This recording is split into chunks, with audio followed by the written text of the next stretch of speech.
Hi, this is Todd Toback, and welcome to the special edition of the No Limits Real Estate Investing Podcast. And I know I haven't released an episode for a while, but I promise the wait is worth it. Today, I'm interviewing Tom Kroll. And for those of you who don't know Tom Kroll, he is one of my best students ever. Happens also to be my stepbrother. Actually, we're not even stepbrothers anymore, but also one of the biggest success stories you've ever heard in real estate. We recently did a series called 90 Days Do or Die, 90 Days to a Life Without Limits.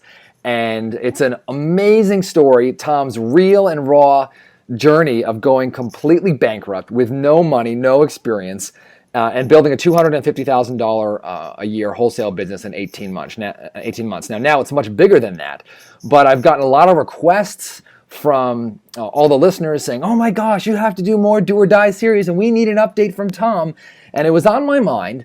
And for those of you who don't know, Tom has actually been doing a lot of coaching and teaching newbies how to get their first check in wholesaling. You know, Tom was so passionate that his life changed because of this business. He's been on this journey teaching others. And I got to tell you, the reason why I decided to do this podcast is Tom is getting results like I have never ever seen before. I mean, people are working with Tom and people are doing deals left and right. The success rate is through the roof. And so Tom, I had to interview you because, really I'm in awe, right? Because I've also coached people, right? And they've had success, but not like you, right? So I say that with humility is that, my little brother who I taught this business is now teaching others and getting results with his students like nobody.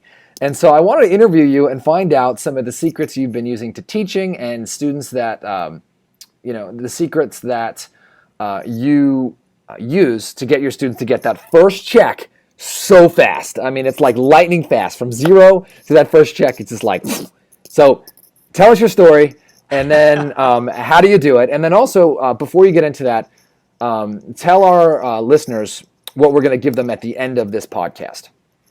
Bam! All right, you got it. So this is what I got. First of all, as far as at the end of this, if you stick with us, I am going to give your listeners, Todd, a way to just crush their assignment fees where they're going to get huge assignment fees. One thing that you're known for in your market that you taught me, and one thing that I'm known for in my market and my clients are known for, is where everyone else is getting small assignment fees, we have a way to get them humongous. So it's very exciting, and I'm excited to share that with your listeners. Yeah. So also, I just wanted to take a minute to say thank you because I couldn't have done any of this without you. You took me into wholesaling, kicking and screaming the whole time. I told you that Port St. Lucie wasn't a good place to wholesale. Oh yeah, let's review the excuses first. Yeah. So we did a lot of excuses. I said I didn't have enough money. I didn't have enough. It was going to take too long to make money. I said that it was that Port St. Lucie was not a place to wholesale. That San Diego was so much better. And all the real estate investors in Port St. Lucie told you what? The real estate investors, I went to my first RIA meeting, they said, forget wholesaling. Wholesaling is dead. You only make $2,000 to $5,000 a check, and it's a big waste of time. They said, if you really want to make money, they said, get into short sales. Yes. It's like planting quarters in the ground, and then you'll have a money tree. And I'm glad I didn't listen to that advice. So it was crazy. But I fought you out a long time about my territory, that Port St. Lucie was too tiny, San Diego was bigger and better. So I appreciate you dragging me in, literally kicking and screaming the whole time. I wasn't dragging you, man. I was pushing you out of your comfort zone. That's right, out of my comfort zone. And that really is to your next question, which is with my clients and why they're having so much success. Really, Todd, it goes back to the way you train me. I mean, there's different ways to have mentor and mentee relationships. Yep. But I treat my clients exactly the way you treated your younger brother, which is no excuses, no distraction, 100% laser focus on nothing but revenue. And the phrase. So tell the story though. I know that the phrase you were going to use, but instead of using that, because I know you're going to tell the phrase, but I think it's important to give background because the way that you picked up this teaching method was just a way that I spoke to you because you were my brother, right? Exactly. So if you can kind of share that with people and then how you're now using that with your students. And by the way, this is not like a pitch for Tom's coaching or anything like that. If you're like listening, the same goes for if you're listening to podcasts or you're reading a book or you have another mentor, you have someone teaching you. We want you to take this information and apply it to whatever you're using right now, whether you decide to seek out Tom or you decide to seek out another mentor or listen to podcasts. So that's our point today, is so that you can take this actionable information and put it in your business. So go ahead, Tom. Absolutely. So the key, Todd, is exactly what you said, which is you've got to talk to people exactly the way you spoke to me, which is no excuses, laser focus, no distraction, and basically just being real. A lot of people, they get caught up with education. A lot of people call it analysis paralysis. Really, the bottom line problem is that they want to feel comfortable before they take action, before they move forward. They have to know before they go, or use any analogy you want. You want to be a learner rather than an earner. I get it, but the bottom line is you got to kick your own butt, and you've got to be focused on revenue in first position, not LLCs over S corps or pretty domain names and nice looking business cards and all that garbage. So Tom, look at my nice business cards. I just got them in the mail. They're so nice. Do you like my business card? Let me post it on Facebook. I still don't even have a business card. I don't even have one. I don't have one either. Right. All right. So tell me, give me an example. Right. Okay. Give me an example. You're talking about. What's the term that you use? So the term is Mr. Miyagi Daniel-san from the movie Karate Kid. If anybody who is not familiar with Karate Kid movie, it is an excellent example of how to have a mentor-mentee relationship when you are getting crystal clear instruction and no education. And that's really the key. Okay, so tell us the story. For those of you who don't know Mr. Miyagi. Mr. Miyagi, for anybody who doesn't know, is from the movie Karate Kid, the original, which is much better than the second movie. Oh, yeah. It's not bad. Number two is not bad. So the way it works is an example would be Mr. Miyagi. He brings Daniel-san into a lot of vehicles. Now, Daniel-san was getting beat up in school, and he was in the trenches, and he feeling sorry for himself, coming to school with black eyes and wearing sunglasses. And Mr. Miyagi decided to teach this kid how to be a ninja. Right. So took him into a lot. Daniel-san had asked him for karate instruction. He had no idea what he was doing, and he said, "Wash my cars." And Daniel-san took out the scrub brush and started just waxing the cars, and Mr. Miyagi said, "No!" He said, "It's wax on, wax off, wax on, wax off." And then he said, "Paint my fence."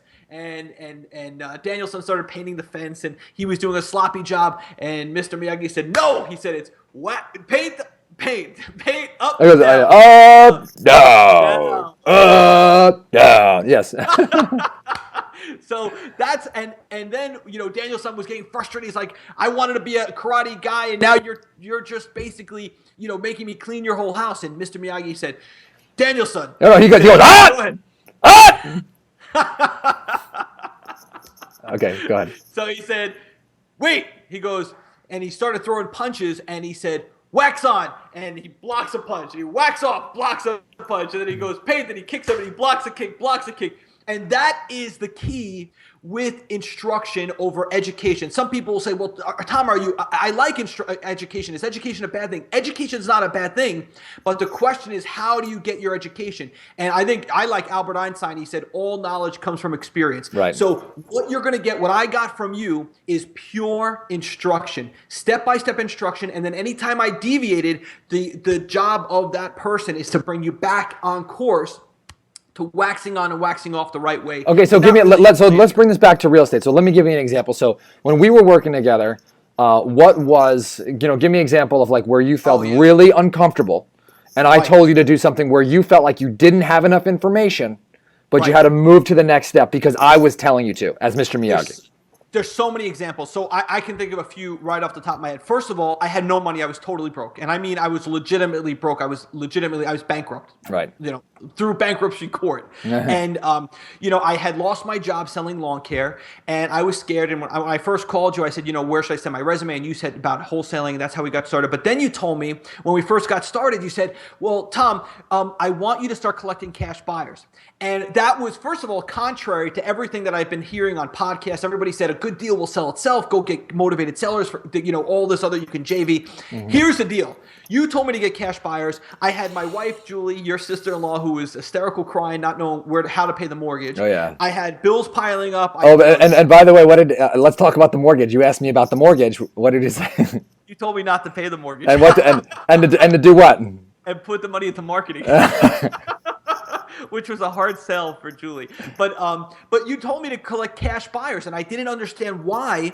And I was collecting cash buyers. I had no money. I was basically told me, hey, Tom, do what I tell you to do. I'm having a lot of success, or I'm not going to coach you. So I did it, and I gritted my teeth the whole way. But obviously, it turns out that that's the right thing to do. Having the biggest cash buyer list, the guy or girl with the biggest cash buyer list wins every time. That's the bottom line. So I am super excited to have gone through that process, because it not only taught me how to do 100 deals in my first 18 months and set up this automated business that just is incredible and runs without me, but also I can now share that methodology with other people. So I love it, and it's been an awesome journey. And I can't believe, we're sitting here. I can't believe we're sitting here, 2.5 years later, and, the amount of success is just mind-blowing. It really is. So it's awesome. The great thing is that, and I say this with humility, right, is that you took that, and I only had the guts to talk to you that way because you were my brother.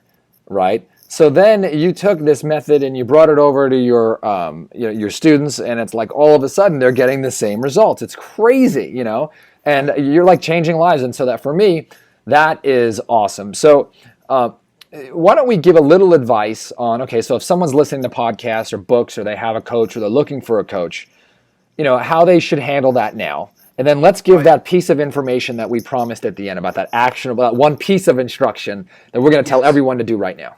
So the first thing I want to share with you is you have to take premature, massive action. Mm-hmm. Do not wait. I want you, something that my other mentor and your mentor, Jeff Walker, likes to say is progress, not perfection. Right. So I want you to get out of your comfort zone. And like you say, Todd, everything that you want is on the other side of your comfort zone. And I want you to look like an idiot in front of the seller. Right. And look like an idiot in front of the buyer, because you don't know what you're talking about. Which is not real anyway, but go ahead. Which you don't look like an idiot. But on top of that, nobody wants to talk to a slick salesman wholesaler. They want to talk, they want to root for the underdog, and they want to help you if you let them. Right. So shut off any episodes or whatever you're listening to and put the book down. Pick one single set of instructions to follow. Make sure that the instructions are understandable, not the reason for the instruction. Right. And take action right now. Mm-hmm. That's the key. Is you want to get out of your comfort zone and just take action, and then come back with what your experience is and try to modify that process for better results. But don't try to learn the whole process and then try to apply it. It doesn't work. Right. It doesn't work. It doesn't work. Right. That's I talk about a little bit like a personal trainer, right? Is that you can read, 2 or 3 books, right, on fitness, right, and learn about, the Krebs cycle and, like a VO2 max, which is all this, scientific, and the amount of carbs that you should be eating exactly, right? But meanwhile, the guy who's getting the results is the guy with a personal trainer, and he's like, do 25 bench presses now, and you're like, I can't do anymore, and you're like, ah, and that's. Well, I think to that example is, and I hope you don't mind me sharing this story, the conversation that you and I had, 2 or 3 days ago. You had asked me a question about, or not a question, but you had made a statement about, what was it? I think REO properties. Oh yeah. And how, we were having a discussion about that, and I had to pause the conversation. REO means, and I think that. So the video just cut out. So you didn't know what REO keep going. Sorry, yeah. So I didn't know what the word REO, the acronym, even stood for. I've heard it before, but I don't really know what it means. And people use these words like ARV and cap rate and ROI, and I know what some of them are and some of them aren't. But at the end of the day, wholesaling has nothing to do with real estate. Nothing to do with real estate. I don't know anything about real estate. I have no interest in real estate. I'm not a rehabber. I literally have a guy who comes in to put light bulbs in my office. So I have no idea what any of this stuff is. So I think that really speaks to the technology. You have a massive wholesaling business. Now, I mean, and if you're listening, I mean, I don't want you to be that skeptical. I mean, over time, you've learned, the basics of it. Right, absolutely. But it was funny that you didn't even know what an REO was the other day, and I was like, oh my gosh, I think that's so awesome that you're so successful, because you're just focusing on the most important things, which is awesome. Right. That's the key. So that's what I would share with your listeners is, don't worry about learning the industry or the education. Just take action. All you need to know about wholesaling is you're looking for people who are interested in selling their home at a discount quickly, and that's it. That's all you need to know. That's the whole education. That's all the education you have. Right, but I'm saying is that, and obviously you're going to read and get instruction and take and learn what to do. So you're not going out there and take blind action, right? You're taking the instruction that is given to you by your mentor, your coach, your podcast, or your book, or whatever that is. The way I like to make an analogy of it is, it's like if you go to a furniture store and you get a set of instructions. And to me, the responsibility of the mentor is to provide the instructions and the tools. Once you have the furniture pieces and the set of instructions, all you have to do is put it together. And the first desk you put together, it might be a little wobbly. And then by the time you build that armoire, the armoire is solid. It's solid because you know how to follow the instructions. That's the key. You're not and that's it, right? So most people, furniture maker, that's the key. Yeah, and that's funny though, because now that you bring that up, there's a lot of times where I've gotten that furniture, right? And then you think you know how to put it together, right? And then all of a sudden you're like, oh no, that's why the direction said this, right? But you didn't understand why early on, right? Get cash buyers first. Get cash buyers. Okay, so Tom, so speaking of cash buyers, we promised somebody something. Yes. If you're listening to this, we're going to give you a tip that's going to at least double your assignment fees, double your income. What is it, Tom? So this is so key, and this will absolutely. So the way I'm going to give you this information is I just want you to make a picture in your mind if you're listening to this, and I want you to walk into a room and you have a few different groups of people. You have a rehabber who's been sitting there and she is rehabbing houses for 25 years and she knows everything about rehabbing. Okay. And then you got a guy sitting there and he's a landlord and he's the biggest landlord in town. He's been landlording for 25 years. He's got 100 properties in your town. He knows everything about landlording, everything. He's great. And then you have John and Mary Smith, who are sitting there with a real estate agent, and they're going to use their dad's money to buy their first income property. Ooh. Now, I want to ask you a question, Todd. This is hard. Are you going to choose? It sounds like you are. Are you going to choose door number A to sell your remember, with wholesaling, we're selling the purchase agreement. So are you going to sell your purchase agreement to A, the rehabber with 25 years of experience, B, the landlord with 25 years of experience, or is it door number C, which is John and Mary Smith, brand new investors who are using their dad's money to buy their first rental property through a real estate agent? Who is going to give you the highest assignment fee? What do you think? Well, I think most people sometimes they think A and B, right? They're like, why don't I sell it to the experienced guy? It's easier, right? It's easier. I don't have to teach them anything. Right. Well, you tell me. I don't want to steal your thunder, right? This is yeah. Here's the key. The door that you should choose is C, the new investor who's buying through an agent and probably using a family member's money.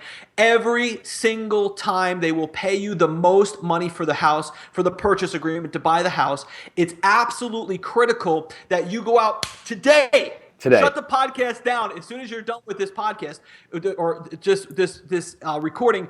As soon as you're done with this recording, go out and meet some agents. So what I like to do is I like to get a map of all the agents in town, all of the brokers, and go in and actually knock on the door, bring some coffee and donuts, say hello, because you build a rapport. You tell them who you are. Don't use the word wholesaler. Just say, hey, if I ever come across a discounted property where the seller wants all cash, do you have cash buyers that I can sell it to? Can I let you know about the property? It's a very easy approach. You build rapport, and it's super simple. And I will tell you, putting agents on your cash buyer list will absolutely change the game. You will get the highest assignment fees in your county. I guarantee it. Wait, but Tom, I don't know. I don't know what to do. What if they ask me about my experience? What price can I sell it to? What do I do? How does the agent get paid? Is this legal? Okay, so here's the thing. No. When questions, what I want you to do is I want you to, instead of digging in, I want you to back away. So instead of digging in and trying to explain yourself or convince anybody, I just want you to say, hey, you know what? I'm just getting started in investing and I'm looking for sellers who want to sell their house quickly. If I get a property, can I let you know about it? I'm looking for a little guidance here. I really don't know what I'm doing, to be honest with you. I'm trying this whole, I heard a lot of people make money in real estate, and that's it. Keep it simple, light, and easy. And that is the key. All right. So, and just so you give more instruction, how should they keep track of these people? So I like to use a database. I know you and I have a term that says we live and die by the database, and we have a lot of terms. No lead left behind. So I love all this stuff, and I think that it would be crucial to start putting it in a database and keeping track of all of your buyers. That way, as far as letting your buyers know about the deals. I don't know. Do you want me to get into that, Todd, about how? No, let's say we're actually going to do another episode, right? The second episode is even going to have more juicy stuff. We're going to talk about some seller stuff, and even talk to cash buyers. We're not even sure what we're going to share, and then actually might do a third webinar, depending on the feedback we get and the excitement and the engagement. We also will, if you go to our website, if you go to our blog post. On our website, nolimitsrealestateinvesting.com. There also might be some downloads there for you on this most recent episode. So I think that's it. All right. So we'll talk to you guys in the next episode. Tom, this has been awesome, man. Awesome, man. I love it. Let's do it again. All right. Let's do it. Make sure to tune in for the next video. We're going to talk about sellers and also how to send the deals out to the cash buyers, and some more about taking the instruction over the education. Talk to you soon.